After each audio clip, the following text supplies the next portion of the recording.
necropsias virtuales, ¿no? En medicina humana, pues, hay bastantes referencias en la bibliografía científica y incluso se ha llegado a plantear la posibilidad de hacer morgues virtuales, ¿no? Está el médico de turno y en vez de tener pues, las neveras que abren y sacan el cadáver, pues tienen esas morgues virtuales y lo bueno que tiene es que pueden mantener esos datos, esas imágenes para toda una vida.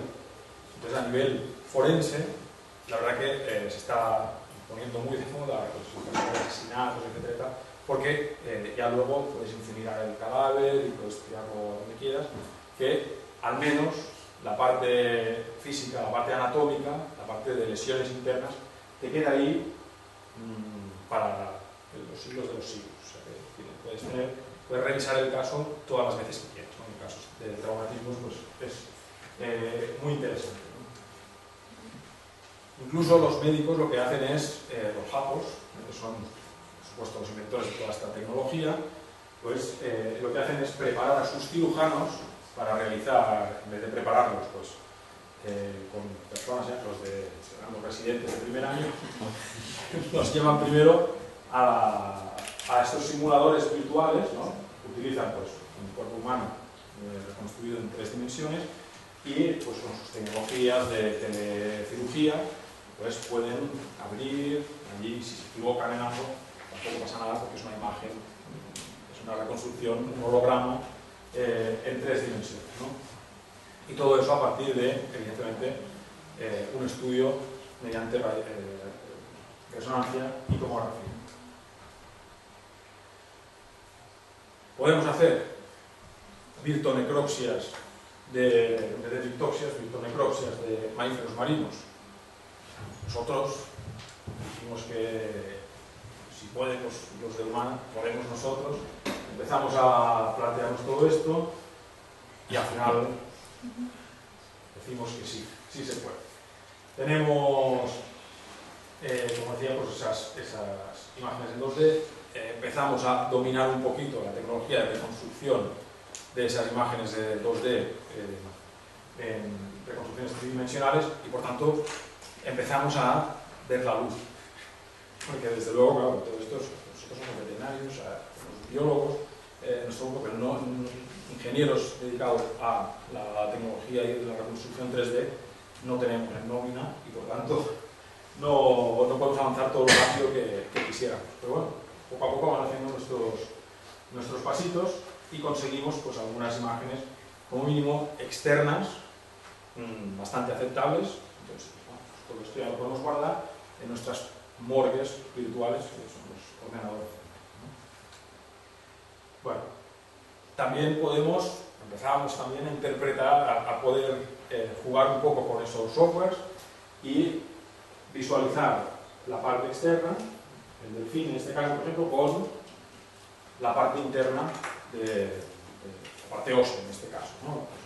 La cabeza del delfín con la parte de los huesos del cráneo. Vamos a ver algún vídeo para desintoxicar un poco.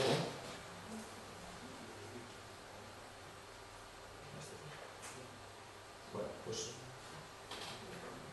veis aquí que también empezamos ya a jugar y podemos... No vemos nada.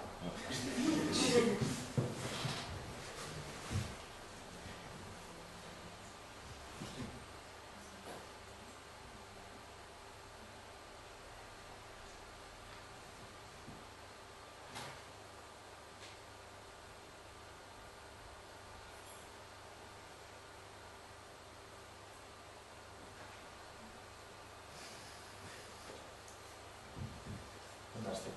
No vemos nada. Muy bien.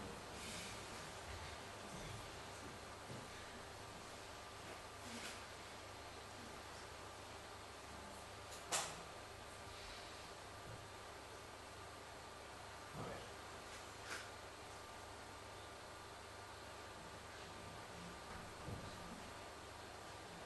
Voy a intentarlo con otro programa.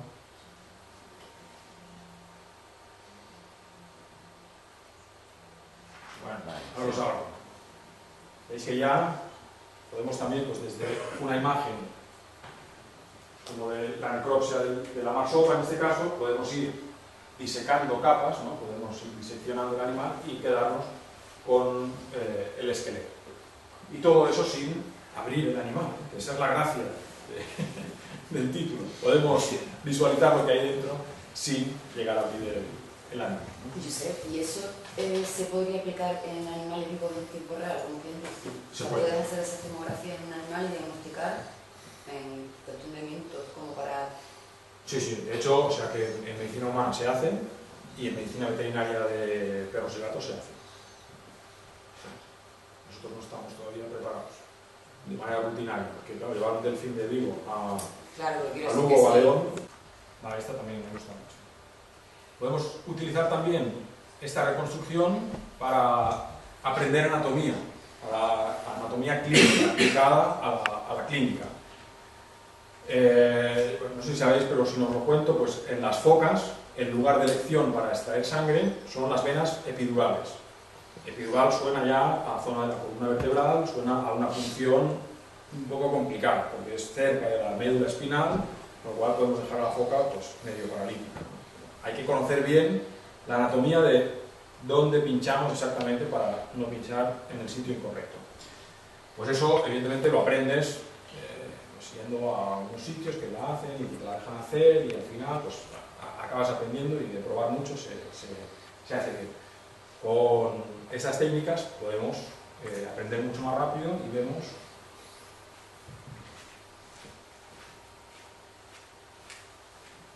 vamos a ver primero la parte de o sea, la foca, vamos a verlo, no sé, aquí está.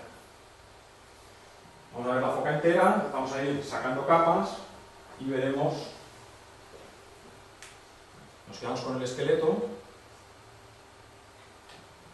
y nos acercamos a la zona del cinturón pélvico y vemos perfectamente toda la columna vertebral y los espacios que nos quedan para acceder al canal intervertebral, donde está la médula y donde están los vasos epidurales. Por lo tanto, de una imagen de la foca en sí, ya podemos decir, bueno, pues a la altura donde yo palpo las dos pelvis, ¿no? Las dos alas de la pelvis, pues a nivel central, ahí o ahí, incluso un poquito más adelante, vamos a encontrar un hueco importante que es por donde vamos a funcionar para extraer sangre o para introducir tratamientos intravenosos, ¿no?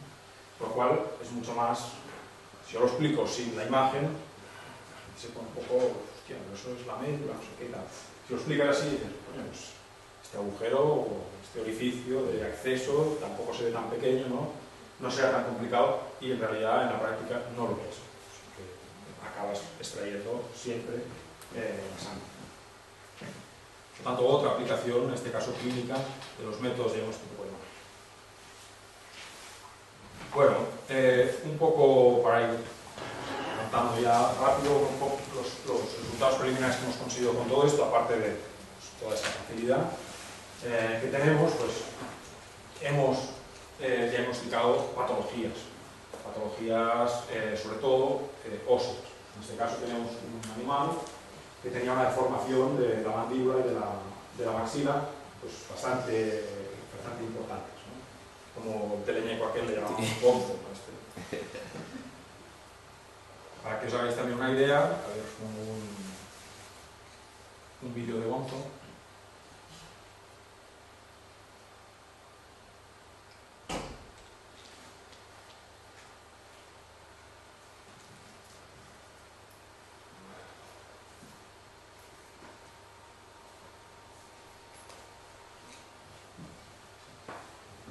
Pues por ejemplo este todavía no lo hemos abierto, lo tenemos congelado este animal. Estamos esperando a tener un poco de tiempo de tranquilidad para poder hacer una disección como Dios manda, que estemos ahí, pero ya podemos hacer el estudio al menos del cráneo de este animal, ¿no?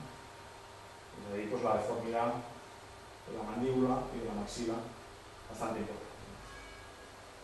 pues todavía sin haberlo abierto ya tenemos esas imágenes de cómo es. Sí, que el nacimiento se da vuelta. O sea, viendo imagen por imagen, o sea, las imágenes de 2 dimensiones que cortan al animal cada milímetro, somos incapaces de ver ninguna fractura, ni ningún callo óseo de fractura. O sea, que posiblemente sea, o bien, el nacimiento es bastante improbable. Un animal que fue capturado accidentalmente, tenía 9 años, pues hicimos estudio de edad por los dientes, y estaba comiendo perfectamente. O sea, que estaba sano, no tenía ninguna otra patología, un animal que estaba comiendo sin ningún tipo de problema. Se capturó accidentalmente enmallado y claro, o sea, ahí no hay nada, se le pasa a cualquier animal sano. O sea, que no relacionamos esa deformidad con un estado patológico.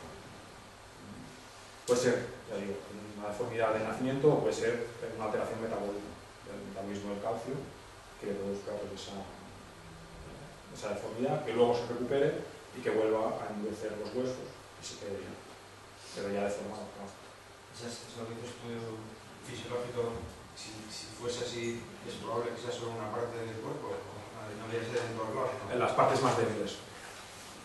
Claro, que las partes más débiles y la mandíbula, la maxila no tanto, pero la mandíbula lo es.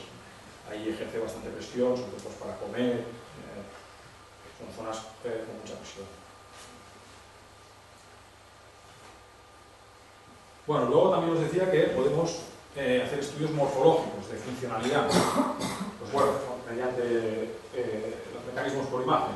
Este es un esquema del sistema sonar de una orca. En este caso, los ultrasonidos se producen en un sistema de sacos por debajo del espiráculo. Esos ultrasonidos se emiten a través del melón hacia el exterior y los ecos se recogen por todo un canal de grasa mandibular hasta el oído, y en el oído de ahí se transmiten al cerebro, ¿no? Los impulsos mecánicos vibratorios que llegan por la mandíbula se transforman en las células de la cóclea, se transforman en impulsos nerviosos y a través del nervio del octavo parcraneal se llevan esos impulsos nerviosos con la información acústica al cerebro. Quedaros con este esquema, ¿vale? Salida, entrada, oído, cerebro. Ponemos unas imágenes de resonancia magnética y tenemos por debajo del espiráculo los labios vocales. Son las zonas donde se originan las vibraciones, los ultrasonidos que se transmiten hacia el melón. Todo lo blanco es grasa. Es grasa muy poco densa para permitir ese paso de ultrasonidos muy fácilmente. Facilita esa transmisión. Esos ultrasonidos se van hacia el exterior, rebotan con lo que desea y se devuelven, se reciben a través de los canales de grasa mandibular hasta la zona del oído. Habíamos dicho, si os acordáis, si no os lo recuerdo, tomografía, queda muy bien definido el hueso, en resonancia quedan muy bien definidos los tejidos blandos y el tejido óseo es un churro, o sea, se ve fatal. Veis ahí, en la resonancia, pues esto es el cráneo, se intuye ahí pues, esa línea negra que se ve en el cráneo, pues esto es también huesos de la cabeza, y esa zona de ahí negra son los huesos del oído. Por tanto, esa grasa está muy en contacto con la ventana oval donde se reciben esos ultrasonidos para introducirlos en la cóclea. Estos son los canales de recepción, el oído. Incluso con la resonancia, como vemos muy bien los tejidos blandos, pues somos capaces de ver cómo desde la ventana redonda sale el octavo par craneal, el vestíbulo coclear o estatoacústico, que lleva la información hasta el cerebro, ¿no? Se introduce por los orificios del cráneo hasta llegar al cerebro que está en esta zona. Si hacemos un corte semicoronal, en este caso, ¿no?, por la línea media horizontal, un poco oblicuo hacia abajo, en la zona del melón, pues vemos los cuerpos elípticos, ¿vale?, que son los labios vocales, es esta grasilla que está dentro de los labios vocales, que son los que producen los ultrasonidos, y muy intuitivamente vemos esos canales de emisión de ultrasonidos. Dependiendo de las especies, pues está más desarrollado el izquierdo o más desarrollado el derecho, o incluso pues, los dos igualmente desarrollados, para emitir esos ultrasonidos hacia el exterior. Y los canales de recepción, esto es una imagen coronal, vamos a cortarla, vamos a ver una línea negra, que es la mandíbula, que es un hueso muy fino, relleno de esa grasa tan poco densa que permite el paso, ¿no? Y luego, en esta zona, veremos cómo aparecen imágenes muy negras que son los oídos.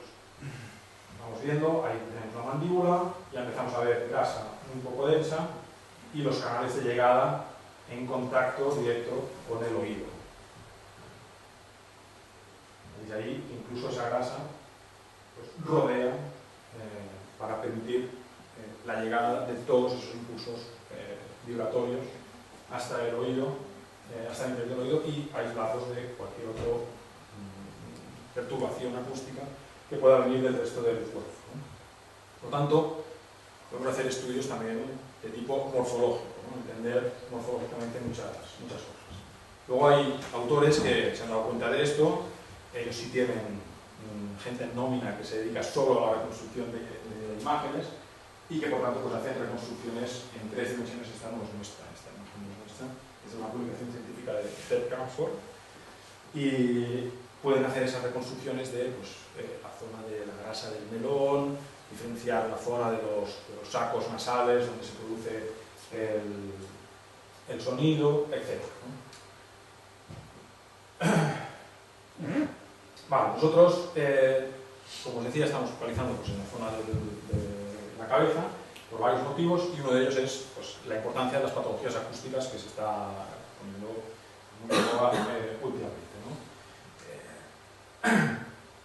Los métodos para visualizar el oído de un cetáceo, sin abrirlo y sin diseccionarlo, que es complicado, o sea, durante la necropsia es un proceso que normalmente se deja para el final de la necropsia.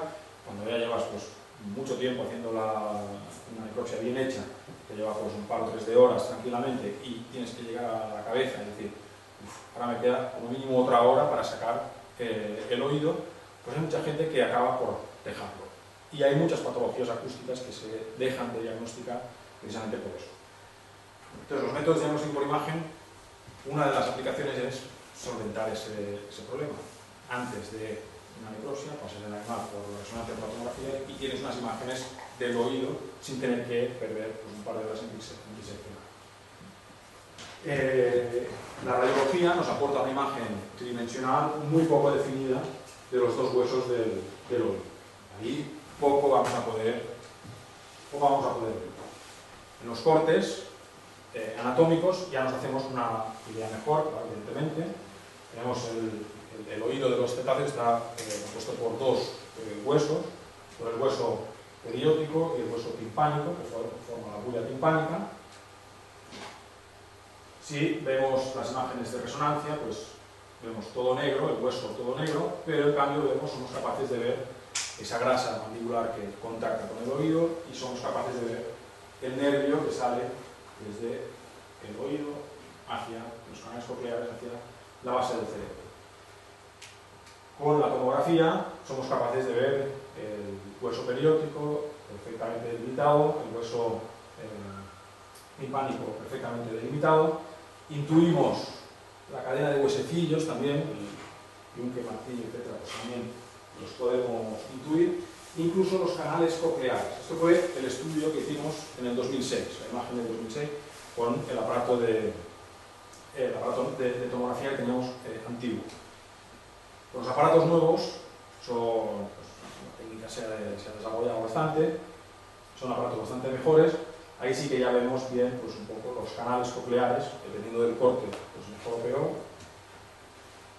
Incluso podemos hacer reconstrucciones en 3 dimensiones, ¿no? Un vídeo aquí, pero no vamos a poner. Al final, vemos ahí la base del cráneo, aquí estaría el cerebro, y en esa zona podemos ver los huesos.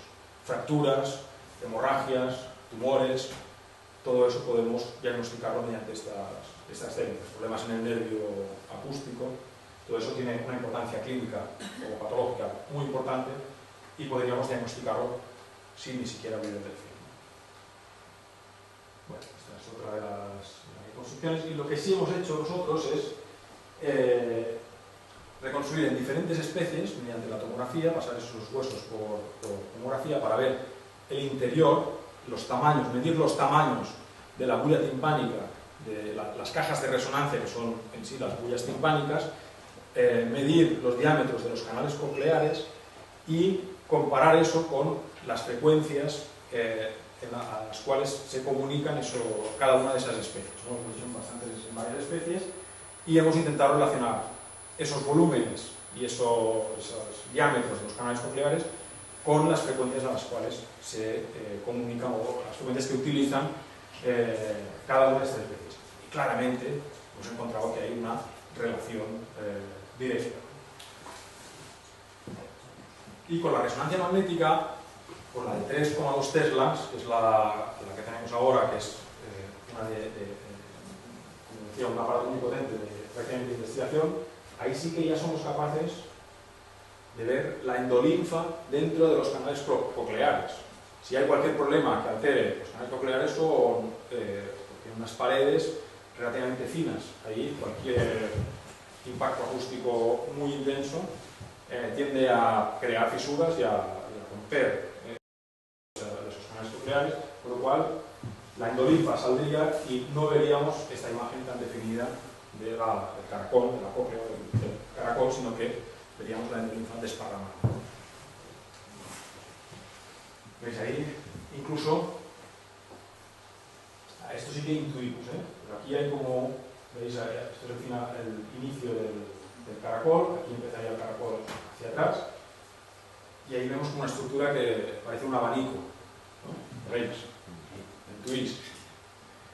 Bueno, pues esos son los canales semicirculares. Esta es una imagen de microscopía electrónica de barrido. Evidentemente no llegamos a esto todavía con la resonancia, a lo mejor algún día llegamos, pero de momento no.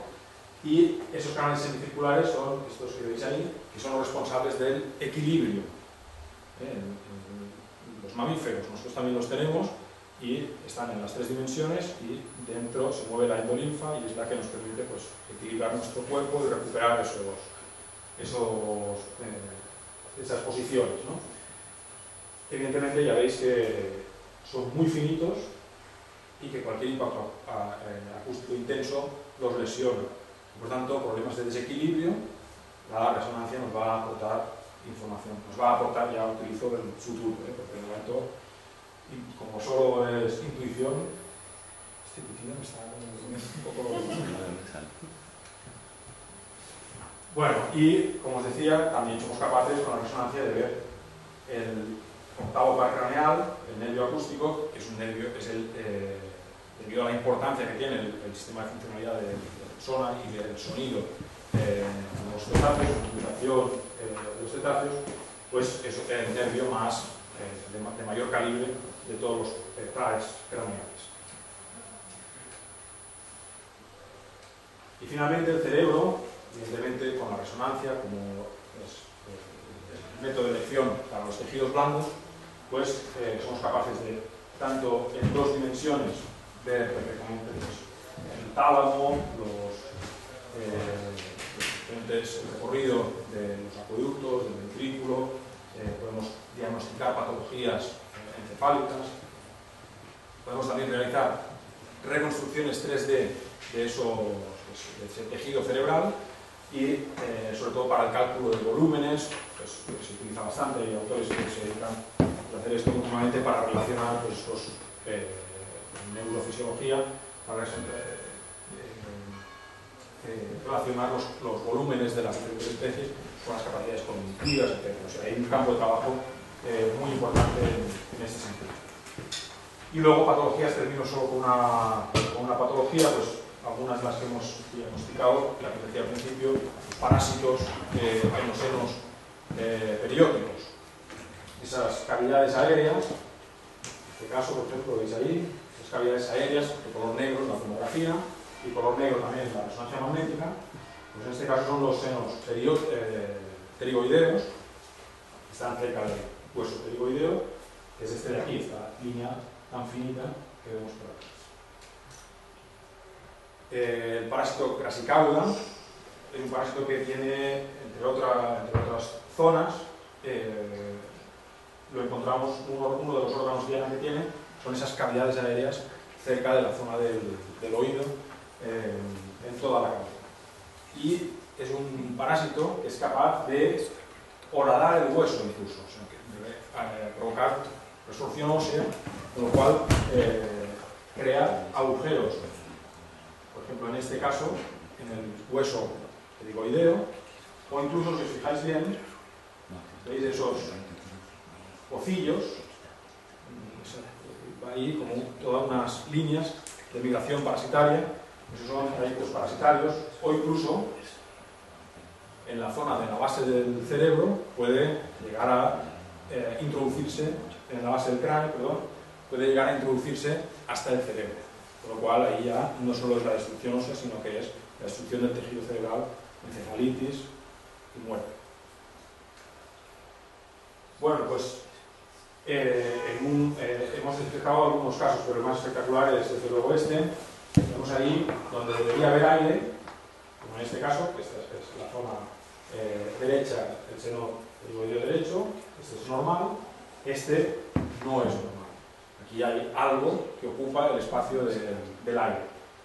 Y en la tomografía, incluso vemos que ese algo que está ocupando buena parte de esos senos, también provoca que la línea ósea, que debería ser una línea continua, es una línea que está rota. Por lo tanto, ahí hay agujeros en el hueso. En los cortes coronales, por la línea media horizontal, pues vemos que todo el recorrido del seno, que debería ser negro, está ocupado prácticamente por parásitos, excepto la parte esta de aquí, del seno derecho, que es la parte que veíamos en la parte más anterior del hueso, es la que veíamos en el corte anterior. Incluso, a nivel superior, vemos que los huesos frontales también están, los senos frontales también están afectados, y vemos que estamos muy cerca del cerebro. O sea que si el parásito decide, en vez de irse para los lados, decide irse a nivel posterior, pues hacia atrás, va a llegar a contactar con el cerebro y provocar pues, todos esos problemas bastante más graves, ¿no? Si estáis interesados en más patologías que hemos diagnosticado, vamos a tener un póster durante todos estos días aquí fuera, en el cual podéis ver pues, hidrocefalias, otro tipo de fracturas. O sea, bueno, leéis el póster y si tenéis más dudas, pues sin problema me las preguntáis. Igual que ahora, que no sé si tenemos 5 minutos, si tenéis alguna duda más. Sí. No dudéis en hablar.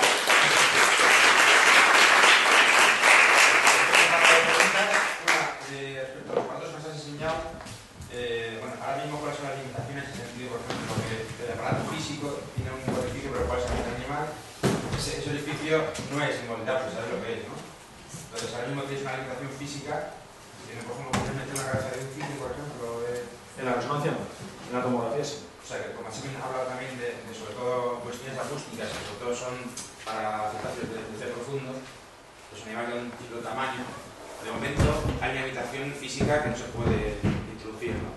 Por temas del aparato, me refiero. Claro, sí. Y luego, perdón, sí. Sí, luego. Y luego, una segunda pregunta es limitación también en los vivos, por ejemplo, que sería interesante, porque es un animal varado, ¿no? Que necesitas que le pasa algo, ¿sabes?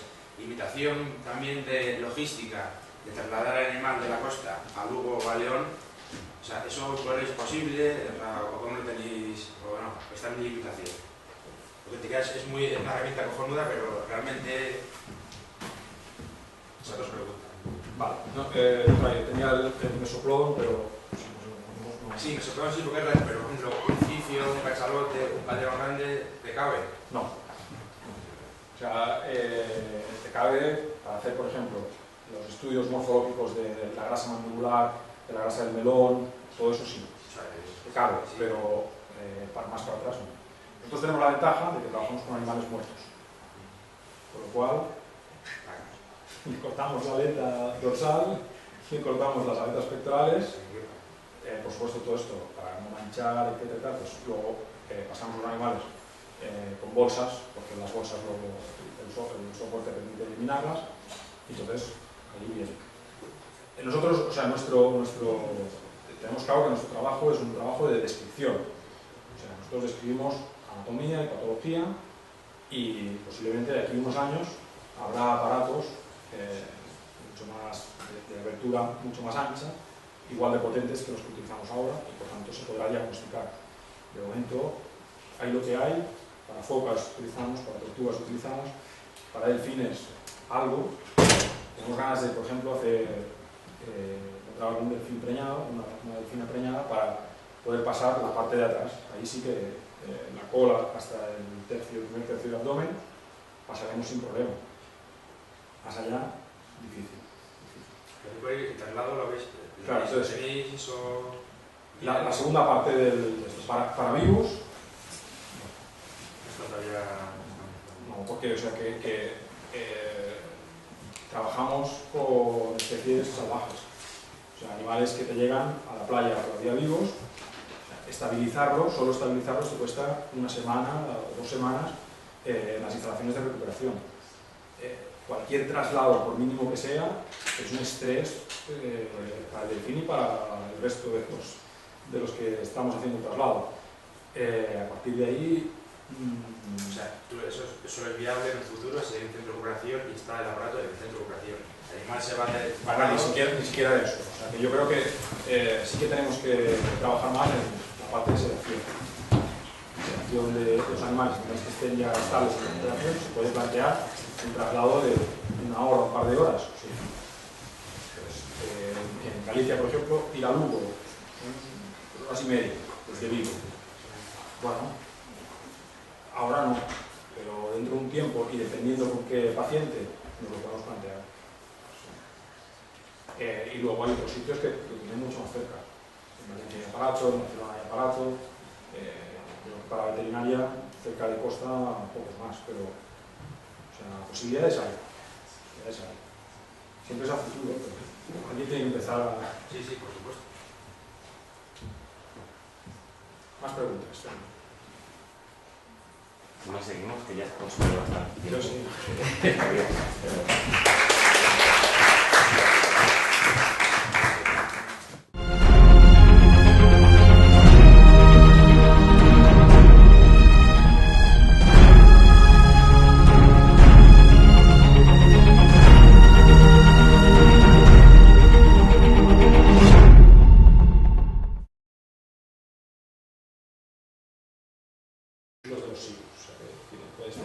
Puedes revisar el caso todas las veces que quieras, ¿no? En casos de traumatismos pues es muy interesante, ¿no?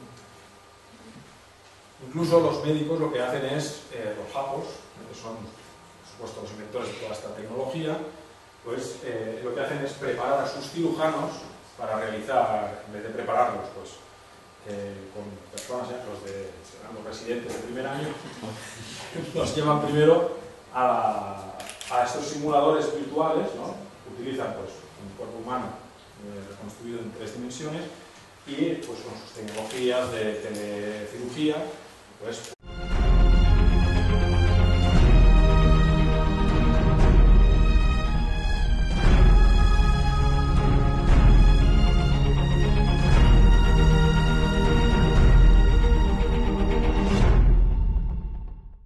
muy de moda en radiología forense, que es una ciencia que ya también se utiliza desde hace muchísimo tiempo, que son las virtuopsias.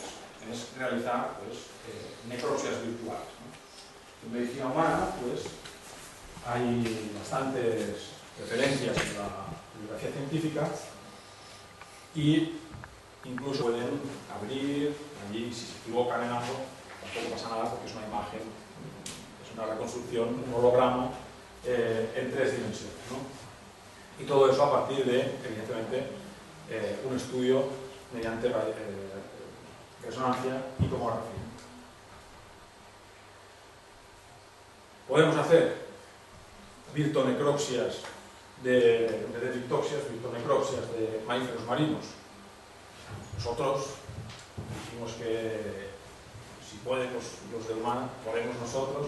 Empezamos a plantearnos todo esto y al final se ha llegado a plantear la posibilidad de hacer morgues virtuales, ¿no? Aquí está el médico de turno y en vez de tener pues, las neveras que abren y sacan el cadáver, pues tienen esas morgues virtuales y lo bueno que tiene es que pueden mantener esos datos, esas imágenes para toda una vida.